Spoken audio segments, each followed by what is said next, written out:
What if tomorrow you had to start from zero? No assets, no contacts, just your knowledge. Could you rebuild your wealth? This question isn't just hypothetical. For many, including investment legend Charlie Munger, it's been a lived reality. Today we are looking at a roadmap that has not only been theorized, but also implemented by greats such as Munger. So if you are starting from scratch, these 4 steps are the fastest way to get rich. We will find out how he did it and figure out how you can too. Everything will be covered in this video. After learning these 4 important steps, you will be ready to take on any challenge. And the first step is something Munger swears by. It might just be the game changer that you need. Do not miss out on any of these steps. Each one will help you reach financial freedom faster than you thought possible. Step number 1, set up investment bucket. If you want to get rich, Charlie Munger's financial journey shows you how to start with small steps and build them up over time. Picking stocks at random was not how he started investing. He planned out how to make what we now call an investment bucket. This bucket wasn't filled overnight, but was a result of deliberate choices, starting from his earliest days of employment to his strategic investments. In his early career, Munger worked at Buffett & Son, a grocery store owned by Warren Buffett's grandfather. Here, he didn't just earn an income, he learned the value of hard work and savings. This phase of his life, earning a modest income while learning the ropes of business operations, laid the groundwork for his investment principles. But how does one translate a regular job into a launching pad for a $1 million investment? Munger used his earnings not for immediate gratification, but as a seed fund for future investments. He believed in the power of compounding returns, a concept he later applied extensively to his investments. For example, Munger invested in stocks like Berkshire Hathaway not just for their potential immediate gains, but for their long-term growth prospects. It's important to understand that when Munger began investing in Berkshire, it was a struggling textile company. However, his foresight to see beyond the immediate and his patience in holding on to investments are what multiplied his wealth exponentially over the decades. Moreover, Munger's investment in blue-chip stamps in the early 1970s further illustrates his strategy. By acquiring shares in a trading stamp company, Munger used his understanding of business models that had durable competitive advantages. What's essential here is recognizing the match between Munger's professional knowledge and his investment choices. He chose companies whose business models he understood deeply, which in turn minimized his risks and maximized his returns. Charlie Munger, discussing his investment in blue-chip stamps, emphasized the importance of achieving a respectable annual return over several years despite the fluctuations in individual years. Munger's perspective on investing was clearly articulated when he noted, "Our constituent businesses produce fluctuating returns from normal operations as well as from gains or losses on sale of securities held to offset liabilities to trading stamp savers and others." This reflects his understanding of enduring business models and his commitment to strategic, knowledgeable investments that align with his deep understanding of business fundamentals. But setting up an investment bucket isn't just about choosing the right stocks or businesses to invest in. It's also how you manage these investments. Munger often emphasizes the importance of diversification, not just in different companies, but across various asset classes. In his portfolio, he balanced stocks with real estate and bonds, providing him a cushion against market volatility. Each investment was a carefully considered addition to his bucket, chosen not only for its potential return, but for its fit within his overall investment strategy. One of the critical lessons from Munger's investment approach is his focus on long-term gains over short-term successes. He once famously said, "The big money is not in the buying and selling, but in the waiting." This philosophy can be particularly empowering for new investors who might feel the urge to constantly buy and sell to realize quick profits. Munger's approach stresses the importance of patience in investing, indicating that often the best action is not taking action, but holding on to investments through market fluctuations to realize substantial gains in the long term. Finally, Munger's ability to reinvest his returns into other ventures and continuously feed his investment bucket has been a vital component of his wealth strategy. By continually reinvesting dividends and profits, he compounded his gains, which is a powerful lesson for any investor. This cycle of earning, saving, investing, and reinvesting creates a growth spiral that can transform modest beginnings into vast fortunes over time.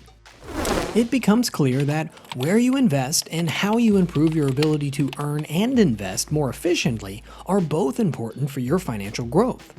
This leads us directly to step number 2, become useful, a principle that Munger mastered early in his career. His journey highlights the importance of continuously increasing your value in the marketplace through specialized knowledge and skills. Charlie Munger quickly realized that his legal knowledge could give him a unique edge in the investment world. This is a great example of how becoming very good at a specialized field can be very helpful. After earning a degree in mathematics from the University of Michigan, Munger went on to Harvard Law School, not just to practice law, but to gain a deep understanding of business and corporate governance through the lens of legal structures. His legal background provided him with a distinct edge when assessing investment opportunities, particularly in complex corporate situations. This intersection of law and investment was critically important when he later partnered with Warren Buffett to transform Berkshire Hathaway from a textile company into a massive business organization. The lesson here is clear. By becoming an expert in a niche area, Munger was able to identify and leverage opportunities that were invisible to the less informed. He has famously said, "If all you have is a hammer, the world looks like a nail." For anyone starting from scratch today, this translates into selecting and mastering a high-income skill that aligns with your interests and market demands. Right now, in this digital world, this might mean getting into fields like data science, digital marketing, or software development, areas that are important for modern businesses and offer great career opportunities. Moreover, Munger's commitment to lifelong learning and continuous improvement serves as a model for personal development. He is known for his obsessive book reading habits and his ability to draw on a wide range of disciplines to inform his investment decisions and business strategies. This is what he has said about his own book reading habit. "In my whole life, I have known no wise people over a broad subject matter area who didn't read all the time. None. Zero. You'd be amazed at how much Warren reads and how much I read. My children laugh at me. They think I'm a book with a couple of legs sticking out." This multidisciplinary approach not only made him useful in his immediate professional environment, but also equipped him to make better strategic decisions, a quality every entrepreneur needs in today's broad business landscape. Investing in oneself, therefore, is not just about formal education. It involves staying updated with industry trends, understanding technological advancements, and networking within professional circles. Munger builds a strong network of contacts by participating in discussions and being involved in the investment community. Each of these contacts helped him make better investment decisions. When I first met Warren, I recognized immediately that he was a very intelligent person. And of course, he was interested in a subject that I was also interested in, which was the process of being a successful investor. To practically implement this step, start by identifying skills that are both in demand and interesting to you. Develop these skills through courses, self-study, or practical experience. Simultaneously, build a network by connecting with industry leaders, participating in professional groups, and attending relevant events. Each connection and skill not only enhances your professional value, but also sets you apart in a competitive market. Building on the momentum from becoming highly skilled and well-connected, we now venture into Step 3, multiple equity. This step is about taking the expertise and networks you've developed and channeling them into tangible assets that grow over time. Charlie Munger's technique of multiplying equity extended beyond typical market investments. He strategically used the profits from his initial successful ventures to acquire other businesses that aligned with his long-term investment philosophy. This was evident in his dealings through Berkshire Hathaway, where instead of just passively investing in stocks, he actively sought companies with durable competitive advantages and potential for sustained growth. For example, Munger played a major part in guiding Berkshire Hathaway's acquisition strategy, focusing on buying businesses that had a strong moat, straightforward business operations, and were available at a fair price. This approach saw Berkshire acquire companies like See's Candy and Nebraska Furniture Mart. These weren't just purchases, they were carefully selected investments that provided reliable returns over the years. Munger's involvement in selecting these companies demonstrated his ability to apply his understanding of different markets to real-world scenarios, turning theoretical knowledge into practical, profitable outcomes. Furthermore, Munger advocated for retaining earnings within these companies rather than paying out large dividends. This reinvestment strategy was absolutely essential in allowing these businesses to grow internally and fund their expansion, which in turn increased their equity value over time. This method shows a different angle on equity multiplication, emphasizing internal growth and reinvestment as key drivers. Additionally, Munger's approach included not only expanding horizontally by acquiring more businesses, but also vertically integrating them to control more aspects of the supply chain. This control can lead to increased efficiencies and cost savings, further multiplying the equity of the investments. To apply Munger's strategies from this step in a modern context, an individual could start by investing in or starting a small business with a clear competitive edge. As profits begin to roll in, instead of extracting them for personal use, reinvesting them into expanding the business or acquiring complementary services or products could be the next move. Over time, this not only increases the business's value, but also stabilizes its income streams against market fluctuations. Moving on from multiplying equity through strategic investments and business growth, we move into our final and crucial step: learn debt and multiply income.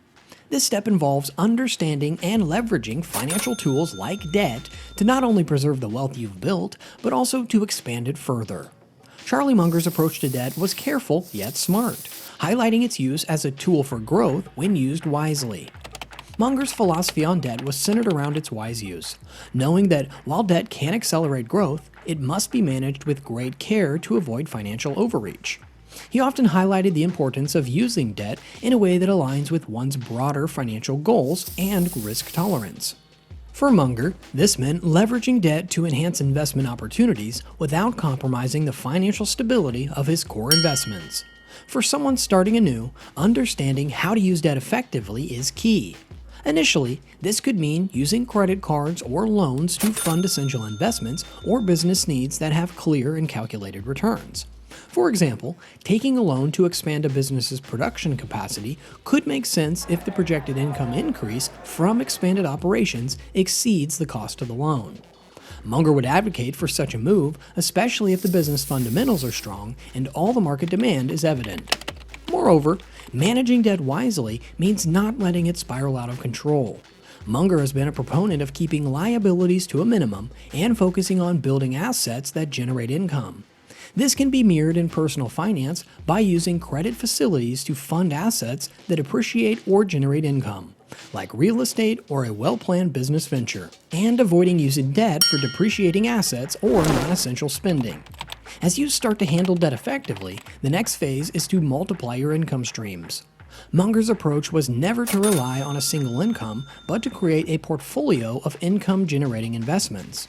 This might include rental properties, dividend stocks, or stakes in multiple businesses. Each of these streams not only adds to your financial base, but also spreads risk across different assets and markets. Creating multiple income streams can start small. For example, if you have expertise in a particular field, you might consult or create online courses, generating passive income alongside your main job or business. As we wrap up these 4 steps, remember that the journey to wealth is not just about the strategies you employ, but also about the mindset from which you approach these strategies. Munger's success came not only from his financial acumen, but from his disciplined, thoughtful approach to each aspect of wealth creation. If you take these steps with diligence and adopt a similar mindset, you too can find your way from starting over to reaping rich financial rewards.